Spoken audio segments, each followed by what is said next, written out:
Hello दोस्तों, स्वागत हमारे YouTube channel Vipin sir CG पर। आज हम पढ़ेंगे अवतल दर्पण के द्वारा प्रतिबिंब रचना के नियम।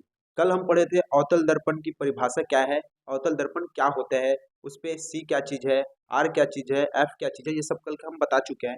पुराना वीडियो हमारा देख लीजिएगा। आज हम पढ़ेंगे प्रतिबिंब रचना के नियम। 4 नियम बताऊंगा, यहाँ से बाहर आपसे कोई कॉन्सेप्ट नहीं जाएगा। सबसे पहला जो नियम है अवतल दर्पण के लिए, पहला नियम क्या बोलते हैं, देखो अवतल दर्पण पहले बना लो। ये अवतल दर्पण हमारा पहले बनाते हैं, ठीक है। ये हमारा अवतल दर्पण है, जो बाहरी पृष्ठ जो है रंगा हुआ रहेगा, है ना। और इसका अंतर जो पृष्ठ है वो क्या रहेगा, खाली रहेगा। इसको बोलते हैं हम अवतल दर्पण। तो ये वाला जो है हमारे, इसको हम बोलते हैं ध्रुव। इसको हम क्या बोलेंगे, ध्रुव यानी पोल। ये हमारा रहेगा मुख्य एक्सिस, मुख्य अक्ष है ये, ठीक है। यहाँ पे मान लो इस दर्पण का वक्रता केंद्र है, इसके आधी दूरी पर इसका क्या होता है, फोकस बिंदु होता है। ठीक, इतना कहानी क्लियर है। पहला कॉन्सेप्ट मैं दे रहा हूँ, देखो कोई भी प्रकाश की जो किरण है, मान लो कोई भी प्रकाश की किरण फोकस बिंदु, मुख्य फोकस बिंदु से होकर जाएगी। क्या बोल रहा हूँ, देखो कोई भी प्रकाश किरण मुख्य फोकस बिंदु से या फोकस बिंदु से होकर जाती है, तो परिवर्तन के पश्चात, किसके पश्चात, परिवर्तन के पश्चात, मतलब क्या, अवतल दर्पण से टकराने के पश्चात वो मुख्य अक्ष के क्या हो जाएगी, समांतर हो जाएगी। ये पहला कॉन्सेप्ट है। क्या हो जाएगा, ध्यान से सुनो। पहला नियम क्या है प्रतिबिंब रचना के अवतल दर्पण के लिए, मुख्य फोकस बिंदु या फोकस बिंदु से आपतित जो प्रकाश किरण है, फोकस बिंदु से आपतित जो प्रकाश किरण है, परिवर्तन के पश्चात क्या हो जाता है, मुख्य अक्ष के समांतर हो जाता है। क्लियर है। पहला कॉन्सेप्ट क्या बोल रहा हूँ, देखो फोकस बिंदु से डायरेक्ट लिखवा दे रहे हैं, फोकस बिंदु से आपतित प्रकाश किरण, है ना, परिवर्तन के पश्चात या अवतल दर्पण से जैसे ही टकराएगा उसके पश्चात, है ना, मुख्य अक्ष के समांतर हो जाती है। किसके समांतर हो जाएगी, मुख्य अक्ष के समांतर हो जाती है। ये पहला कॉन्सेप्ट, ठीक है। इसी पे बेसिस एक और कॉन्सेप्ट है, दूसरा नंबर इसी के, दूसरा नंबर क्या है, इसका जस्ट अपोजिट दूसरा कॉन्सेप्ट क्या है। दूसरा कॉन्सेप्ट ये रहेगा, अब मुख्य अक्ष जो होगा, ये देखो ये मुख्य अक्ष है ना, ये हमारा कौन सा अक्ष है, इसको ये पूरा लाइन जो इसको हम बोलेंगे मुख्य अक्ष। देखो ये पूरा लाइन जो है हमारा क्या है, मुख्य अक्ष है, ठीक है। अब मुख्य अक्ष के समांतर, मुख्य अक्ष है उसके समांतर आपतित जो किरण है वो कहाँ से जाएगी, फोकस बिंदु से जाएगी। देखो ध्यान से समझोगे समझ में आएगा। फोकस बिंदु से कोई भी, देखो फोकस बिंदु से कोई भी किरण अगर जाएगा तो मुख्य अक्ष के समांतर हो जाएगा, ठीक है, पहला नियम। दूसरा नियम क्या है, अगर मुख्य अक्ष के समांतर मैं खींच रहा हूँ कोई लाइन, मुख्य अक्ष के समांतर का मैं कोई खींच रहा हूँ लाइन, तो वो फोकस बिंदु से होकर क्या करेगा, जाएगा हमेशा, ठीक है। दूसरा क्या है ना, मुख्य अक्ष के समांतर, दूसरा नियम, मुख्य अक्ष के समांतर, मुख्य अक्ष के समांतर प्रकाश किरण, ठीक है, आपतित प्रकाश किरण लिखना, क्या लिखोगे, आपतित प्रकाश किरण, है ना, मुख्य अक्ष के समांतर, मुख्य अक्ष जो है उसके समांतर आपतित जो प्रकाश किरण है, आपतित जो प्रकाश किरण है वो कहाँ से जाएगा, वो फोकस बिंदु से होकर जाता है। कहाँ से होकर जाएगा, फोकस बिंदु से, फोकस बिंदु से होकर जाता है, फोकस बिंदु से होकर जाता है। मतलब क्या है, देखो ध्यान से समझना। यहाँ पे मैं एक और अवतल दर्पण बना रहा हूँ, डायग्राम बनाना जरूरी है, ठीक है। छोटा सा बनाते हैं यहाँ पे। ये हमारा मुख्य अक्ष है ना, ये हमारा मान लो पोल है, ठीक है। यहाँ पे मान लो हमारा वक्रता केंद्र, ये हमारा फोकस बिंदु एफ है, ठीक है। यहाँ पे मान लो कोई मैं वस्तु रख दिया मैं, क्या ए, और वस्तु बी रख दिया। तो मुख्य अक्ष के समांतर, मतलब ये मुख्य अक्ष है, इसके समांतर प्रकाश किरण आपतित हो रही, प्रकाश किरण, तो कहाँ से जाएगा बोल रहे हैं, वो फोकस बिंदु से होकर जाता है। देखो दोनों एक दूसरे के उल्टा है कि नहीं है, बात बिल्कुल समझ में आएगा। ये दो नियम हो गया। तीसरा नियम पहले आप इसको कंप्लीट लिख लो, उसके बाद तीसरा नियम बताते हैं अभी हम। तीसरा हम पढ़ेंगे, तीसरा नंबर क्या, देखो वक्रता केंद्र, वक्रता जो केंद्र यहाँ पे हम लिखे हैं वक्रता केंद्र से, तो वक्रता केंद्र से आपतित जो प्रकाश किरण है, वक्रता केंद्र से क्या, आपतित जो प्रकाश किरण है, देखो यहाँ से मान लो कोई प्रकाश किरण जा रहा है, आपतित प्रकाश किरण, है ना, विपरीत दिशा में लौट जाएगा।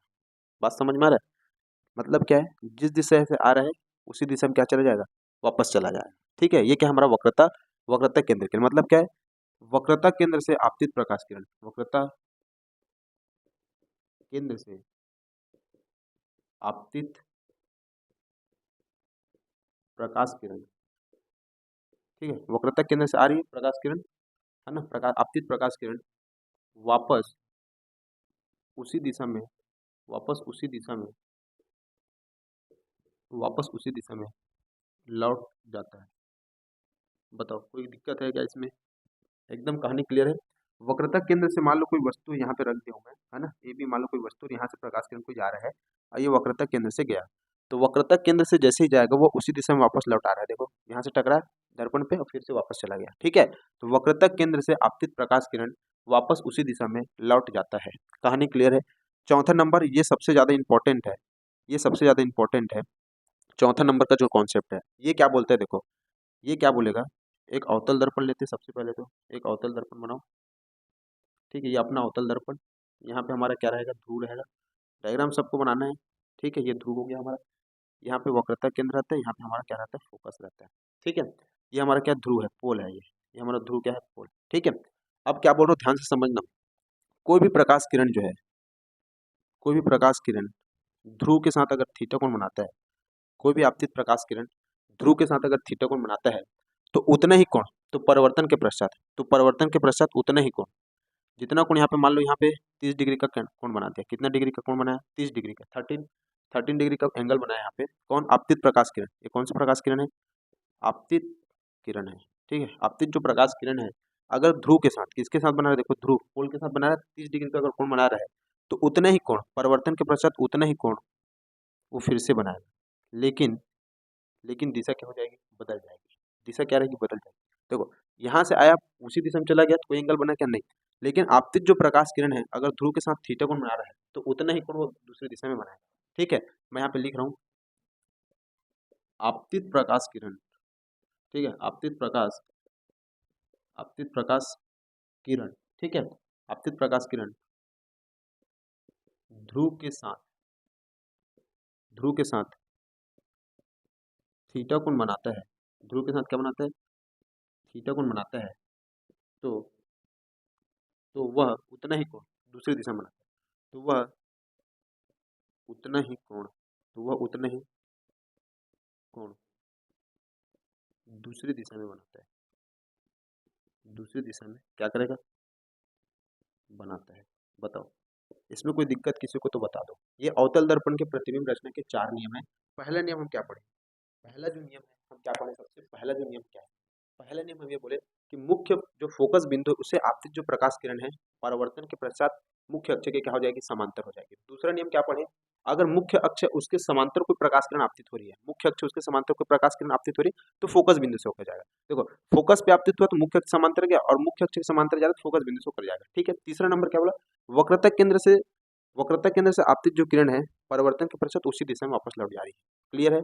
चौथा क्या बोला, ध्रुव के साथ, है ना, आपतित जो प्रकाश किरण ध्रुव के साथ अगर थीटा कोण बना रहा है तो उतना ही कोण वह परिवर्तन के पश्चात भी बनाएगा, बस दिशा क्या रहेगा, चेंज रहेगा। बस क्लियर है कहानी, की नहीं क्लियर है। इसके बाद अवतल दर्पण के हम कल उदाहरण भी बताए थे बहुत सारा, तो अवतल दर्पण, है ना, के उदाहरण भी बताया थे बहुत सारा।